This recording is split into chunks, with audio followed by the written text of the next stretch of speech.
Hello friends, आप सबका स्वागत है मेरे यूट्यूब चैनल शिवांगी मिश्रा पे। और आज हम बायो इनऑर्गेनिक का नेक्स्ट लेक्चर में बारे में बात करेंगे। मैंने अपने प्रीवियस लेक्चर में आपको बायो इनऑर्गेनिक का बेसिक समझाया था कि बायो इनऑर्गेनिक है क्या।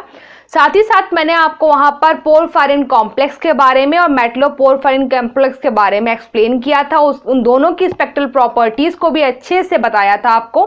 अगर आपने अभी तक मेरा वो वीडियोस नहीं देखा है तो प्लीज़ दोस्तों सबसे पहले उसको आप देखिए, जिससे आपको आज का लेक्चर अच्छे से कंटिन्यूटी में समझ में आए।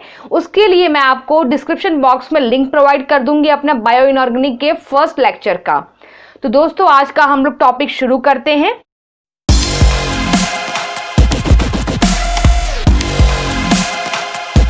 और उसका जो लिंक मैं आपको किससे करूंगी, मेटलोपोरफायरिन कॉम्प्लेक्स। अगर आपने नहीं देखा है तो पहले उसको देखिए, उसी से आज लिंक है मेरा ये सेकेंड लेक्चर।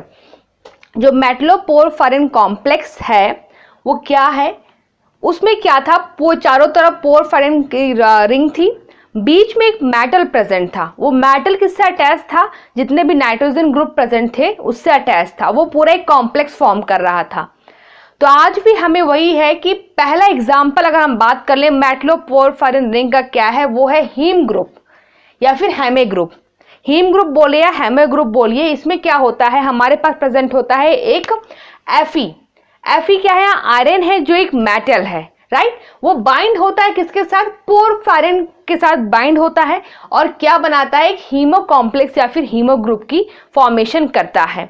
इसको रिप्रेजेंट किया है, देखिए यहाँ पर मैंने, बीच में मेरा क्या है, एफी है और चारों तरफ मेरे पास क्या है, नाइट्रोजन है। और जो यहाँ पर नाइट्रोजन है वो पोरफायरिन रिंग को एक्सप्लेन कर रहे हैं।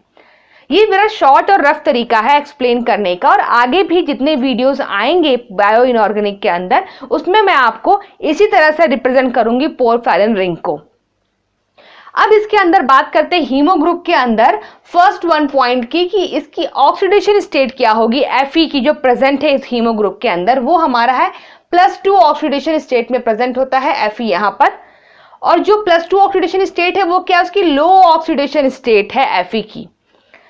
हाई ऑक्सीडेशन स्टेट एफई क्या हो सकती है, +3 हो सकती है, +4 हो सकती है, मगर यहाँ पर क्या प्रेजेंट होता है, लो ऑक्सीडेशन स्टेट +2। इस पॉइंट को आप अच्छे से याद कर लीजिए, क्योंकि यहाँ से 1-2 बार क्वेश्चन पुटअप किया गया है CSIR नेट के अंदर। अब बात करते हैं कलर की, कि जो एक कॉम्प्लेक्स फॉर्म होगा इसका कलर क्या होगा। कलर क्या होगा, रेड होगा। इसका कलर रेड होने की वजह से हमारे जो ब्लड का कलर भी होता है वो क्या हो जाता है, रेड हो जाता है। अब बात करते हैं कि इस कॉम्प्लेक्स का कलर रेड क्यों आया। The color of this complex is basically due to the two type of transition। दो तरीके के ट्रांजिशन की वजह से किसी भी कॉम्प्लेक्स का कलर आता है। अब यहाँ चेकआउट करते हैं कि कौन किस वजह से आया है। Metal to ligand charge transfer की वजह से कलर आया है कि ligand to metal charge transfer की वजह से कलर आया है।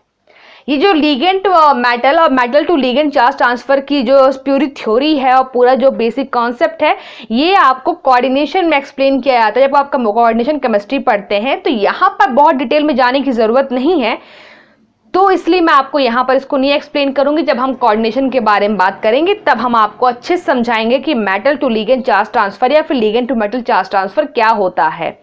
यहाँ मैं आपको थोड़ा सा ब्रीफ इंट्रोडक्शन दूंगी उसका। अब बात करते हैं, अगर ऑक्सीडेशन स्टेट मेटल की हाई हो, ऑक्सीडेशन स्टेट हाई मतलब स्टेट मेटल की हाई हो, तो मेटल क्या होगा, इलेक्ट्रॉन डेफिशिएंट होगा, उसके पास इलेक्ट्रॉन की कमी होगी। इलेक्ट्रॉन की कमी होगी तो वो क्या करेगा, अपने पास जो इलेक्ट्रॉन की कमी है उसको पूरा करने के लिए वो लिगेंड से चार्ज को क्या लेगा, एक्सेप्ट करेगा। तो यहाँ पर डोनेटर कौन है, लिगेंड है। तो यहाँ पर जब लिगेंड डोनेट करेगा मेटल को अपने इलेक्ट्रॉन्स, तो क्या हो जाएगा, ये लिगेंड मेटल चार्ज ट्रांसफर हो जाएगा। कब, जब मेटल की हाई ऑक्सीडेशन स्टेट होगी। अगर if the oxidation state of the metal is low, अगर मेटल की ऑक्सीडेशन स्टेट लो है तो वो क्या हो, इलेक्ट्रॉन रिच होगा। इलेक्ट्रॉन रिच होगा तो वो क्या करेगा, अब मेटल चार्ज को डोनेट नहीं करेगा, एक्सेप्ट नहीं करेगा, वो अब चार्ज को डोनेट करेगा, देगा, क्योंकि उसके पास चार्ज का भंडार हो चुका है, अब वो देने की टेंडेंसी रखता है। तो वो जब मेटल लिगेंड को चार्ज देगा तो क्या हो जाएगा, LMCT चार्ज ट्रांजिशन अकर होगा। अब हम जानते हैं कि हीमो ग्रुप के अंदर जो Fe का है वो +2 ऑक्सीडेशन स्टेट है और वो लो ऑक्सीडेशन स्टेट है। इस वजह से उसके अंदर कौन सा ट्रांजिशन अकर हो रहा है, उसका ट्रांजिशन अकर हो रहा है LMCT transition, ligand metal charge transfer उसके अंदर अकर हो रहा है। इस वजह से उसका कलर क्या आ रहा है, रेड आ रहा है, और इसका कलर रेड है, इस वजह से पूरे ब्लड का कलर रेड है। अब बात करते हैं अपनी दूसरी हेडिंग की, उसमें क्या लिखा हुआ है मैंने, oxygen storage and oxygen transfer. Oxygen को स्टोर करना और ऑक्सीजन ट्रांसफर करना। अभी तक मैंने आपको एक कॉम्प्लेक्स बता दिया, हीमो कॉम्प्लेक्स क्या था, हीमो कॉम्प्लेक्स की कुछ प्रॉपर्टीज थी वो आपको बता दी। अब हम थोड़ा आगे बढ़ते हैं और देखते हैं कि ऑक्सीजन को किस तरह स्टोर किया जाता है और किस तरह उसको ट्रांसफर किया जाता है। जैसे हमने लिखी है पहला हेडिंग क्या, myoglobin. Myoglobin present in tissue. जो मायोग्लोबिन है वो कहाँ प्रेजेंट है, वो टिश्यू के अंदर प्रेजेंट होता है, पहला पॉइंट इसके अंदर। दूसरा, इसका फंक्शन क्या होता है, what is the function of myoglobin, वो है involve in the storage of the dioxygen. Myoglobin का काम क्या होता है कि ऑक्सीजन को स्टोर करके रखना, वो स्टोरेज का काम करता है। अब इसका ट्रांसफर का भी हम वर्क पढ़ेंगे मगर आगे के वीडियो में। अभी हम बात करते हैं कि ऑक्सीजन को स्टोरेज का काम कौन करता है, तो आपको ध्यान रखना ये काम करता है आपका मायोग्लोबिन। और जो ऑक्सीजन प्रेजेंट होता है वो डाईऑक्सीजन के फॉर्म में होता है, ये भी आपको ध्यान रखना है। अब बात करते हैं कि मायोग्लोबिन का स्ट्रक्चर कैसा होता है, तो ये देखिए ये ऐसे स्ट्रक्चर में प्रेजेंट होता है, बीच में वही Fe की बात कर रहे हैं हम लोग, हीमो कॉम्प्लेक्स है तो कौन सा है, Fe मेटल आयन सेंटर पे प्रेजेंट है। यहाँ पर चारों तरफ आपका क्या है, पोरफायरिन रिंग प्रेजेंट है, और ये क्या है आपका ऊपर क्या लगा है, हिस्टिडीन ग्रुप लगा है, नीचे आपका क्या लगा है, H2O ग्रुप लगा है। तो जो ये पूरा कॉम्प्लेक्स बना है मायोग्लोबिन का, इसको हम बोलते हैं डीऑक्सी मायोग्लोबिन बोलते हैं। डीऑक्सी मायोग्लोबिन इस वजह से क्योंकि इसके पास अभी ऑक्सीजन नहीं है, इसलिए ये डीऑक्सी मायोग्लोबिन कहला रहा है। जैसे ही इस कॉम्प्लेक्स की रिएक्शन हम लोगों ने ऑक्सीजन से कराई, ऑक्सीजन की प्रेजेंट में इसमें रिएक्शन हुई, तो इसने क्या बना लिया आपका, ऑक्सी मायोग्लोबिन बना लिया। ये कौन सा है आपका, ऑक्सी मायोग्लोबिन है, क्योंकि अब यहाँ पर क्या आ गया है आपका, ऑक्सीजन ग्रुप लग चुका है। इसको बोलेंगे हम लोग, इस पूरे कॉम्प्लेक्स को ऑक्सी मायोग्लोबिन।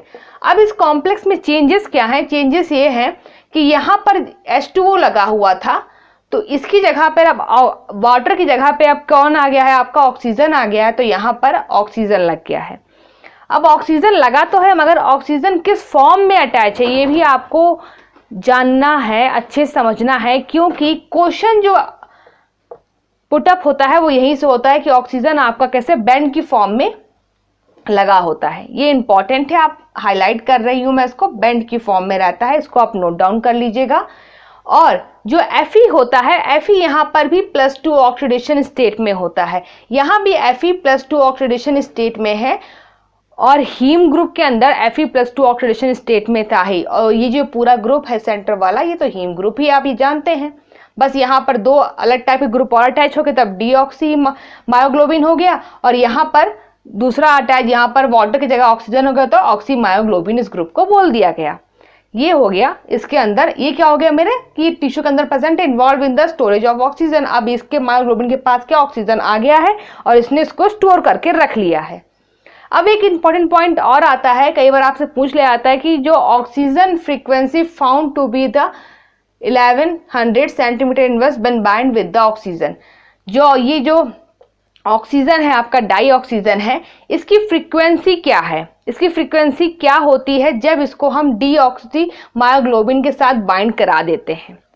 कई बार क्वेश्चन पूछा गया है इसका, तो आपको ध्यान रखना है इसको कि इसकी जो फ्रीक्वेंसी होती है वो 1100 सेंटीमीटर इनवर्स होती है।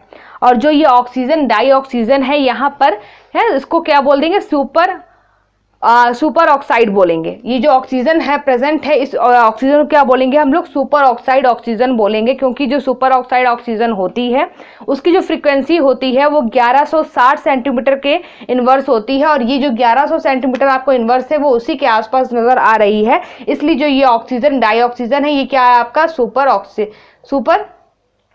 ऑक्साइड है, राइट, सुपर ऑक्साइड है। आज का लेक्चर देखा, उसमें हमने मैं फटाफट बाइंड अप कर देती हूँ कि वो लेक्चर, आज के लेक्चर में क्या क्या पॉइंट्स थे, की नोट्स उसके बता दूँ आपको। हीमो ग्रुप के बारे में हमने अच्छे से पढ़ा, उसकी ऑक्सीडेशन स्टेट और कलर के बारे में पढ़ा, एक दो टाइप के ट्रांजिशन पढ़े, MLCT और LMCT ट्रांजिशन पढ़े। अब उसके बाद हमने बात करी किसकी, मायोग्लोबिन की, जो ऑक्सीजन को स्टोर करके रखता है और टिश्यू में प्रेजेंट होता है। साथ ही साथ मैंने उसका डायग्राम बताया आपको, कब वो डीऑक्सो हीमोग्लोबिन के फॉर्म में था और कब वो ऑक्सो मायोग्लोबिन के फॉर्म में था, और वहां पर ऑक्सीजन की क्या फ्रीक्वेंसी थी, ऑक्सीजन किस फॉर्म में प्रेजेंट था। इस पूरे लेक्चर में हम लोगों ने स्टडी किया। अब हम बात करेंगे अपने नेक्स्ट लेक्चर में कि डीऑक्सो मायोग्लोबिन और ऑक्सो मायोग्लोबिन के बीच में क्या डिफरेंसेस हैं, क्या सिमिलरिटीज हैं, कुछ है कि नहीं। तो अगर आपको वो भी जानना है तो मेरे चैनल को लाइक करिए, शेयर कीजिए, सब्सक्राइब कीजिए, जिससे आपको आगे आने वाले सभी वीडियोस की अपडेट मिल सके। तो दोस्तों आज के लिए बस इतना ही।